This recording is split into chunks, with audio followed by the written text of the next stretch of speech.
Ice is an amazing material. It has such a wide range of contradictory properties. It can be as weak as a cookie or as strong as concrete. Two ice experts explain their fascination with frozen water. Okamoto is an ice sculptor in Queens. It's a rough material to work with, you know. It's heavy and it's wet and slippery and I've lost nails and broken fingertips and... That is not necessarily the way I know it. I know it as a specimen in a laboratory. Schulson is the head of the Ice Research Lab at Dartmouth College. For me as an artist, I think what makes ice so fascinating is the fact that it's an ephemeral material. And you know that it goes away. When we talk about melting, we're speaking about the breaking away of these atomic bonds, these springy-like things that hold one molecule to its neighbor in the solid state. Now in ice, it turns out, it doesn't take much external energy to break free that bond.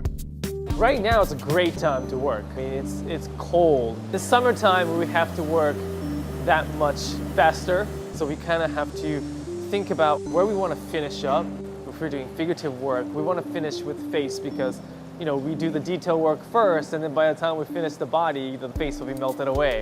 I mean, I think a lot of people ask, how long does it take to create something? And so much goes into planning. You know, we do drawings and sketches.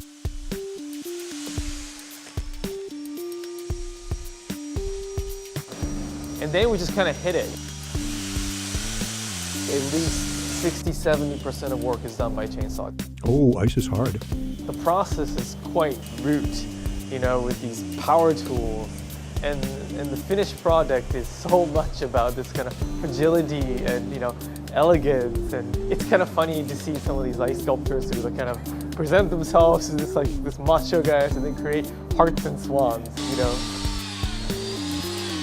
The thing that I think is very seductive with ice is that the clarity, and for a sculptural aesthetic, we want to use this dead clear ice, is what we call them.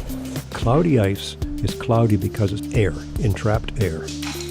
Air is naturally a part of water. It's in solution. The ice, unlike water, does not dissolve air.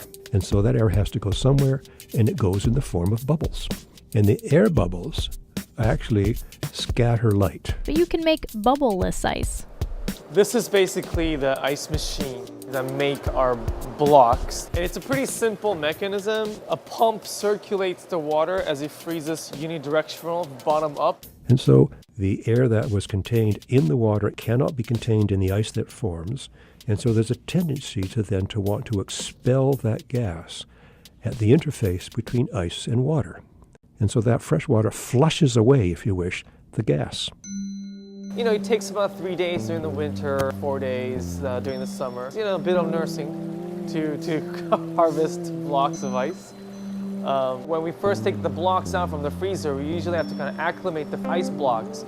The temperature difference really kind of gives, I guess, what you call a thermal shock to the blocks, and they kind of want to burst and crack. That's because when you take the ice block out of the freezer, the surface warms up faster than the inside of the block. And as it warms up, that surface layer expands, creating a strain between the skin of the ice and the inside.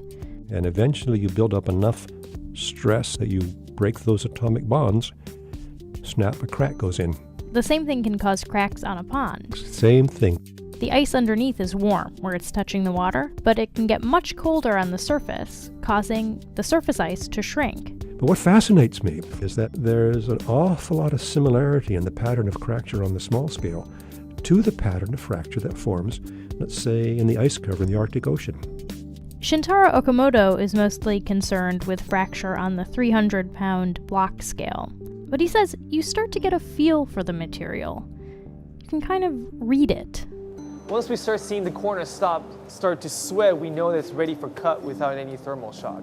When this frost is pretty much gone, but there's a little kind of oval center frost, that's a really ideal time for us to do a lot of fusing.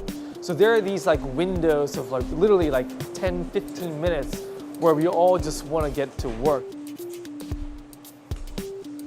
Then, of course, once you start. Yeah, it's definitely one of those things where, like, when you start, you just gotta keep going, you know?